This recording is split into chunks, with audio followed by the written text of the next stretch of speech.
reported on our newspapers just to get an understanding about what is happening in our nation so we can know how to pray. And starting us off, I see running out of excuses here. Who to blame? It started with blaming the opposition. It went to former President Uhuru Kenyatta. Now it is non-governmental organizations that are being accused of funding the Gen Z protest. However, government seems to be groping in the dark on how to address the governance issues it faces. This is a story on page 4. Gen Z have called for demos today and governors are not spared today. Dialogue talks failed to take place yesterday. On the unrest, it started in schools but grew to a national headache. And William Ruto here saying, we know them. They are sponsoring violence against our democratic nation. And I think again we ask, don't we get the point? Yeah. You know, because, it's interesting because, it's one thing to assume that there are people behind this and another to actually sit back and ask yourself, okay, they're actually saying, are they genuine? Are they Whatever genuine? The demands and the accusations, yes. Are they really genuine? Are they really genuine? Yeah. Do we have corruption? Yeah. Do we have leaders in government who have been displaying opulence, arrogance? Is the cost of living in detriment? Exactly. Are people skipping school and universities because of lack of funds? Unemployment. Unemployment. Is there? Forget forget who is sponsoring. Yeah. Just assuming that they are being sponsored. Yes. Sour. But the demands, are they not genuine? Anyway, yeah. I mean, I think it's just getting to another level. As the Standard has rightly noted, the number of accusations. Yeah, the excuses. First of all, it began with Sijui, remember? Former president, the opposition. Former president, foreign entities. Yeah, foreigners. Then at some point, the government spokesman said Russia. There was Illuminati. And now it's NGOs. The Ford Foundation. Now, I mean, it's just too much. But I see here him saying, addressing a crowd at the Nakuru Ultra Modern Market, Ruto said he had listened to young men and women who wanted the return of the program and declared it would be rolled out next week. And, this is the Kazi Mtaani program that, people were pushing for. But niliona meme fulani walikuwa nasema tutaki kazi mtaani, tunataka fagia State House. They are saying that is what they want. And, his tour in Nakuru County comes a few hours before a series of, the protest that have been seen in various county headquarters by Gen Z to push for accountable governance. And that is what people are pushing for, accountable governance, whether funding or no funding. It's not like those who are protesting are saying appoint us to the cabinet, appoint us to state offices. No. All they are asking for is transparency, accountability, integrity, and a people-centered government. Absolutely. That's all. Yeah, that's what people are asking for. Are they really getting it? I don't think so, because the conversation should not be about who do we blame or who is funding. No. It should be about, these are real problems, these are real issues, and they're protesting because they're uncomfortable with what is happening. If I was the president, thank goodness I'm not. For in this season. Yeah, I like that you said in this season. In this season. Who knows? Who knows? I would seize the opportunity. Yeah. This is a God-given opportunity. For sure. To rally the country together. Not blame game, not anything. Yeah. We are not now even talking about tribes. We are not even talking about positions. It's not about that. It's about people who want a country that is transparent. Yeah. That everyone, everyone has a stake, not a select few. It's not about MPs, it's not about governors or the opposition. It's about Kenyans saying, this is what we want. Yeah. Issue-based politics. That is what the president even kept saying even during the campaigns. We don't want anything to do with tribe. Yeah. We don't want anything to do with, politics and everything. We want issue-based politics. Yes. Now, this is it. Now, when the issue-based politics is brought, now we have a scapegoat, and we have all these excuses. And now that is even adding more firewood to the fire, because this now will explain the abductions that are happening. Because if at all this is the perspective that they are NGOs, then they will start looking for these NGOs and who is leading those NGOs and begin to abduct them again. And then it's a roller coaster of things, because now with the abductions, then we have more protests. And now this protest, they have shifted. It's now a shift. We are no longer protesting about this. It's now the abductions, and it's a roller coaster. And we're just praying and hoping that wisdom will infiltrate the mind of our leaders, and especially our President William Ruto. But I guess we can only sit back and watch, and we will keep updating you guys. And I see more on the stories on the Standard. I see corruption case that fell Ruto man at KRA, page 2. I see here that Justice Gikonyo quashed Mwaura's appointment, stating it was illegal, and judge faulted President Ruto for failing to take into account he was facing graft charges. And I see here Francis Gikonyo, who is the High Court judge, saying if the court allows this to continue, it will set a dangerous precedent where the appointing authority commits illegality and later finds ways of sanitizing them. So still on that is a blow to Ruto after court nullifies appointment of KRA chairman. More things are coming to the surface, and this is a story you can find on page 2. And I see here Mao stares upon China to death, reflections of a Kenyan scribe. Chairman Mao married his wife at 15. She was 19. His second wife was his teacher's daughter. Mao had 5 children with 4 wives. And I see here it's a story that has been reported on the 3rd page of the Standard. And moving on to page 4, what we have touched on is, of course, a story from blaming opposition to NGOs, president running out of excuses. Indeed, he is running out of excuses. And page 5, dialogue fails to start as leaders divided. On Sunday, Azimio leader retracted support for talks. A meeting of Azimio principals to take a common stand failed to take off yesterday. And pages 6, of course, governance to feel the heat of demos as Gen Zs demand good governance. And I see they have given indications to occupy Kwale, Kilifi, and Mombasa County headquarters. In Rift Valley, their visits will include governors' offices in Nakuru, Kericho, and also Baringo.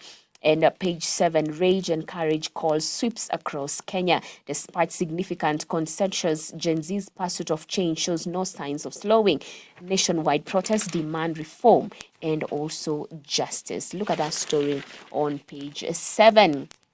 And I see page 8, still on the same, Gen Z protests have roots in decade of unrest in high schools. In 2015, Langata Road primary school learners protested against grabbing of school land. A report in 2016 found rampant use of phones by students for mobilization and also peer influence. And Janet Ouko Muthoni, an educationist here, saying in 2016, the Ministry of Education said those found to plan schools riots will be treated as criminals. This repeated itself when President Ruto addressed the nation after protesters stormed Parliament. A story on page 8. And page 10 here, I see doubts arise after Kware murder, suspects arrested, and doubts are everywhere. The conversation is heated after this young man came forth and confessed rather to killing 42 women, between 2022 up to date. Actually, July 11th, he says was the last of his victims' date of death. And, he also mentioned that he began by murdering his own wife. And I see suspect alleges he has killed 42 women and disposed their bodies from 2022. Residents deny knowing him nor his alleged residence in Kware. But apparently, they took him to the house, and actually they recovered some things there, that were more of, supporting, the accusations and the allegations that, he admitted to himself. And how this was even identified is that one of the missing peoples, that is Josephine, who had gone missing, the phone was found to be with him. And, they found lots and lots of, is it SIM cards and laptops and whatever, and all those, the gloves and all that. So it's almost like all these things were just in the room, and so there's a lot of doubts going on. I mean, this hasn't even taken long. I mean, was it that simple? To trace this. Yeah. I mean, it's just too much. But we will continue to follow on the same so that we can know the end of it. I mean, let's continue to pray for revelation so that whatever is hidden is going to be exposed in Jesus' name. But let me just quickly go to the sports page. I see you can look, but you can't touch. Okay. Hope turns to familiar disappointment for England fans in London after loss. Spain hoping Euro 2024 conquest just the beginning for new generation. And of course, Spain scored 15 goals at the Euro 2024.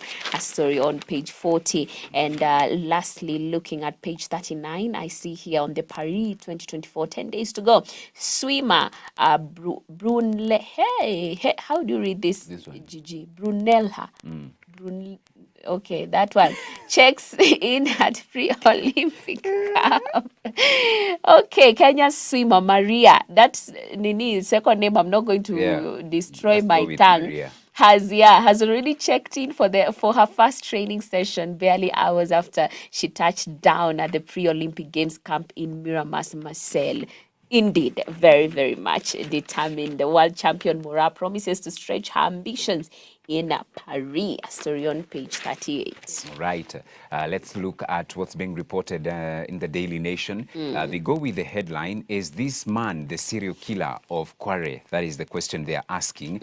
Puzzle, police say Collins Jomaisu Halisia, 33 years old, has confessed to killing 42 women and dumping their bodies at the Kware dam site. But while detectives have found their main suspect, his alleged neighbors, both in city slum and village, say they don't know him. It's a story on page 6 and 7, and women leaders are demanding probe targeting police officers. You can read that story extensively on pages 6 and 7. I also see a story you have touched on, foreigners funding protests, says Ruto. Kenya is a democratic country governed by the rule of law and run by democratically elected leaders, and all we want is peace. We cannot run our country through anarchy or revolution. We will ensure that whoever is sponsoring the protests is met with the full force of the law. That's a quote attributed to President William Ruto when he visited Nakuru County yesterday. You can read that story on page 4.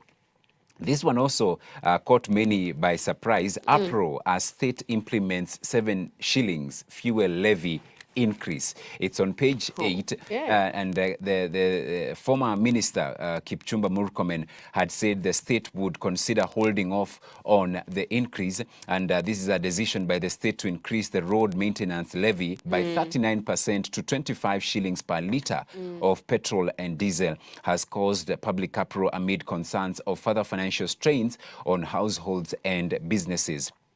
Energy and Petroleum Regulatory Authority, EPRA, made a surprise inclusion of the higher RML in the petrol pricing cycle for July 15 to 14 August.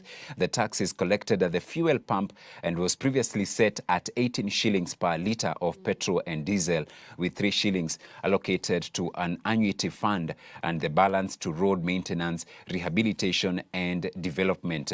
The government is hoping to collect 115 billion this financial year through the higher levy for maintenance of roads. Now, what it means is that in the announcement that was made on Sunday? On Sunday, yes, the prices fell for super petrol. They fell by 1 bob.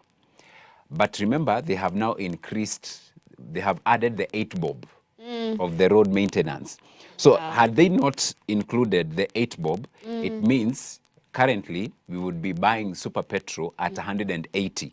as opposed to the current price of 188. So unaona hii mchezo wanasema mchezo ya town. So let's see. But I remember there was a public participation, Kenyans saying, why are you adding? It will add to the cost of living. But anyway, the government has found it fit to add the 8 bob. Wao ndio kusema. And 8 bob is a lot. It's a lot. It's a lot. It's a lot of money. It is a lot. I also see Rwandans vote in poll expected to extend Kagame's 24-year rule. And this morning I saw that he actually has won with 99% of the votes. 14 years. Yeah, 19. Yeah. Anyway, Kalonzo keen to avoid Raila mistake in handshake saga. His advisors view the Uhuru-Raila pact in 2018 as the era that cost Raila the seat. So Raila became the face of the establishment and inherited everything that was seen as wrong with that regime. You can read that on page 5. Then we go to the pullout, DN2 pullout. Healthy nation enter ARV injections. Hope for Kenyans living with HIV after successful clinical trials on the first injectable drug. You can read that on page 8 and 5. And then I also see the DN2 powering SME. We bagged it. This business in Nakuru County has cut a niche for itself in the carrier bag space, producing biodegradable alternatives such as non-woven bags and serviettes. On page 2 and 3 of that pullout, you can read more of the same. County news, man arrested after wife's dismembered body was found. Rachel Biwott went missing on the 22nd of June after leaving work. Victim left workplace with her husband before she went missing. It's a story on page 17 inside The Nation. And then we go to the sports page, the back page. Let's go with the back page first. Audit reveals 1.4 trillion in questionable borrowing. The questionable debts are already being probed by the Directorate of Criminal Investigations. Debts were fraught with irregularities, according to the Auditor General. And teachers, scholars act by bid to make Kiswahili optional in grade 8 test.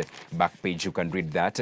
Spain's Euro success built on selfless team. Fine margins as England miss out on trophy yet again. And lightweight Kibet looks to punch above his weight in Paris. That is in the Daily Nation. And Business Daily, the front page, Safaricom earns 40 billion shillings from reverse calls and airtime loans. Wow. Wow. Innovative products account for half of voice revenue. More than 2 million customers use reverse calls. And I also see Treasury cuts Ruto's debt plan despite finance bill pressures.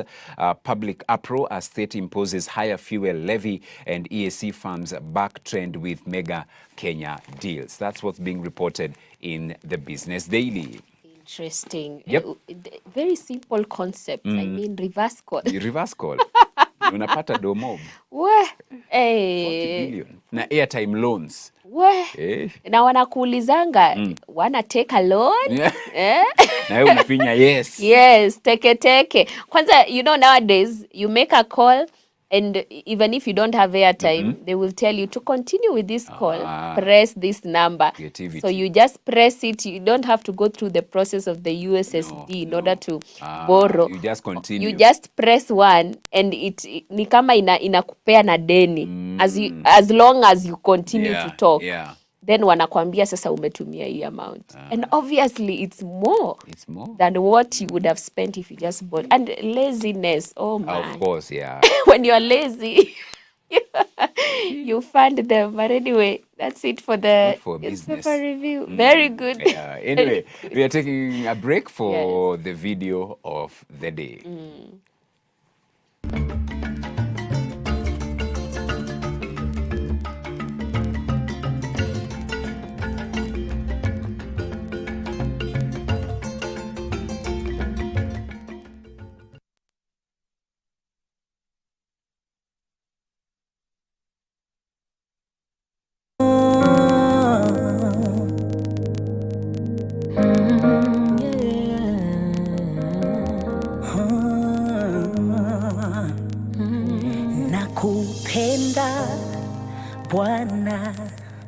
neema yako haikomi siku zote, ni mikononi mwako.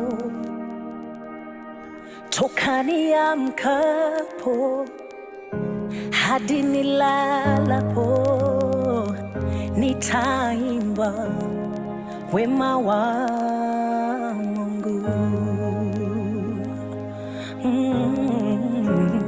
Umekuwa mwaminifu, yeah.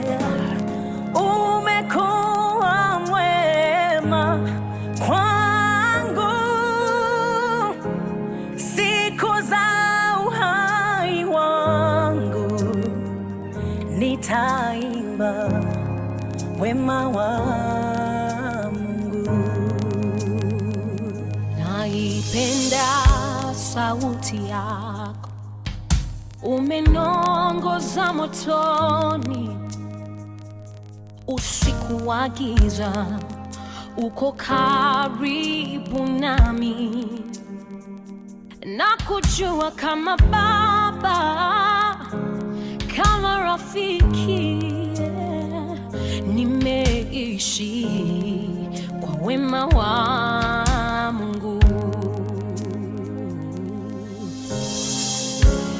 Umekuwa mwaminifu, umekuwa mwaminifu, umekuwa mwema kwangu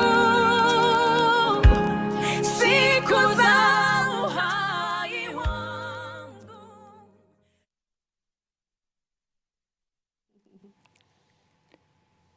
Beautiful song right there. What a collabo. Edith and Kerstin Mbogo, singing the Swahili version of The Goodness of God by CeCe Winans. It's such a beautiful, beautiful song, reminding us of the goodness of the Lord. I mean, looking back at your life, looking back at the journey that you've been on, you get to realize that indeed the goodness of the Lord has been following you all the days of your life.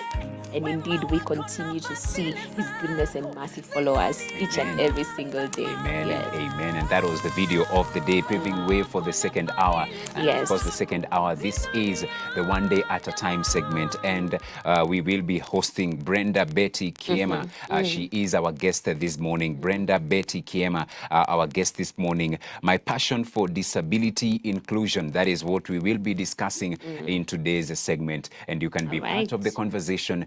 Follow us across all our social media platforms, and also we will be live on YouTube, so you can share that link with your friends, with your different groups as well. And this is all about my passion for disability inclusion, and this is a story of Brenda Betty Kiema. We are taking a short break. When we are coming back, we will be having her on set.